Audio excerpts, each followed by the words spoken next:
नमस्कार मंडळी, दत्तात्रय भवर भुजल गुरुमध्ये आपलं स्वागत आहे.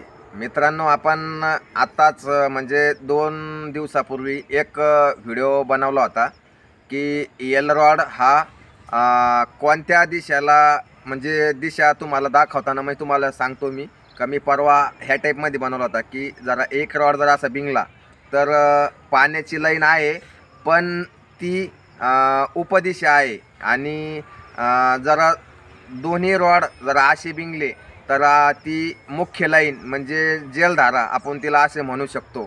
अशा पद्धतीचा आपण व्हिडिओ मागच्या व्हिडिओमध्ये बघितला होता आणि काल हे रॉड मी नवीन बनवले त्याच्यावरती एक व्हिडिओ बनवला होता.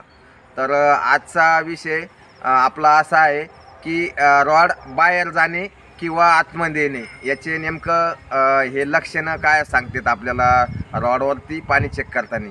तर मी तुम्हाला दाखवतो की समजा आपण बऱ्याचशा वेळेस रॉड असे काही वेळेस असे बी पकडले जाते, तर ते 3.5 फुटी जर असले तर असे पकडले जाते. पण आपले रॉड हे 100% जे पकडतो आपण तर ही अशाच पद्धतीची आपली जी पद्धत आहे रॉड पकडण्याची, तर ही अशा पद्धतीनं आहे. म्हणजे ही खांद्याच्या लेवलमध्ये रॉड पाहिजे आणि कमीत कमी रॉडमध्ये दोन्ही हाताचा अंतर हा दीड ते 2 फुटाचा असावा. म्हणजे 1.5 ते 2 फूट बरोबर ती होऊन जात होतो, कारण रॉडच आपले हे 1.5 फुटाचे आहे. तर 1.5 फूट किंवा 1.5 फुटापेक्षा 2 फूट इथपर्यंत आपण याला पकडू शकतो. तर चालताना काय होतं माहिती आहे का, ज्यावेळेस आपण एकदम काय आहे पाणी शोधत असताना असं एकदम दम्माने चालायचं. मित्रांनो, काय होतं माहिती आहे का, एकदम स्लो जर चाललं आपण तर स्लो चालल्यामुळं काय होतं माहिती आहे का, मॅग्नेटिक सिग्नल पकडण्यासाठी आपल्याला वेळ भेटतो. तर काय होतं, रॉड जरा आपल्याला समजा इथं पाण्याची लाईन लागलेली समजा, तर पाण्याची लाईन ज्यावेळेस लागते ना, रॉड एकदम असे काय होते माहिती आहे का, एकदम असे दम्मानं मध्ये येतात. रॉड कधीही तुम्हाला सांगतो पाण्याची ज्यावेळेस लाईन असेल ना, तर रॉड हे एकदम सायलेंटमध्ये एकदम दम्माने येतात. आणि दुसरी गोष्ट तुम्हाला सांगतो, ज्यावेळेस आपण रॉड असे पकडतो आणि रॉड ज्यावेळेस जरा फॉल्टी लाईन असेल किंवा म्हणजे तो एरिया आहे लाल गेरूचा म्हणा किंवा काळं भुसकटा म्हणतो आपण त्याला, किंवा तिथं पाणी नाही आहे पण ते आपला जो फॉल्टी एरिया म्हणतो, तर त्यावेळेस काय होतं माहिती आहे का, रॉड आहे ना एकदम असे स्पीडनं बाहेर जाता म्हणजे तिथं काय माहिती आहे का, फॉल्टी असं समजून चालायचं. पण ज्यावेळेस एकतर तुम्हाला सांगतो, एकतर सिंगल रॉड बिंगणे त्यावेळेस पण पाणी आहे आपण असं म्हणू शकतो त्याला, कारण फक्त ती लाईन एकदम छोटी राहू शकते किंवा उपर लाईन राहू शकते.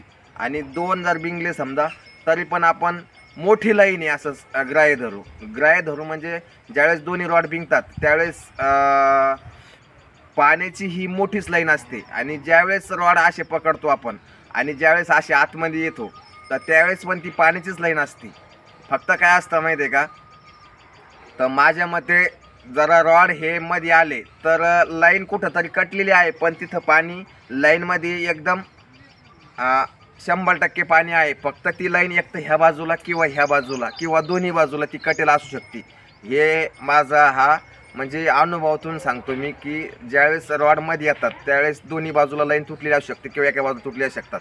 पण शक्यतो सिंगल रॉड ज्यावेळेस बिंगतो तर ती लाईन आहे ना कमीत कमी 500-1000 फुटापासून जास्त लांब अंतरावरून वाहत येत आहे आपण एवढं म्हणू शकतो. कारण सिंगल रॉड बिंगल्यानंतर 100% लाईन ही आपल्याला लांबून येणारी लाईन आहे आणि तिला आपल्याला चांगलं पाणी भेटू शकतं. किंवा दोन्ही रॉड बिंगल्यानंतर पण आपल्याला जास्तीत जास्त मोठं पाणी मिळू शकतं. हे लक्षानं ध्यानात ठेवा मित्रांनो. कारण आजच्या व्हिडिओमध्ये मला हेच सांगायचं होतं की रॉड हे मध्ये आल्यानंतर सुद्धा पाण्याची लाईन असते. फक्त रॉड हे बाहेर गेले की तिथं एक तर फॉल्टी एरिया म्हणा किंवा ड्राय लाईन आहे, हे तुम्ही लक्षात ठेवा. कारण ह्या छोट्या गोष्टी खूप महत्त्वाच्या असत्या पॉईंट शोधण्यासाठी. तर व्हिडिओ कसा वाटला नक्की कमेंटमध्ये सांगा. तुमच्या काही प्रतिक्रिया असला तर कमेंटद्वारे मला नक्की विचारा. व्हिडिओ आवडला असता तर लाईक करा. चॅनलवर जर तुम्ही पहिल्यांदा आले असाल तर भुजल गुरु या चॅनलला नक्की सबस्क्राईब करा. धन्यवाद. भेटू पुढच्या व्हिडिओमध्ये.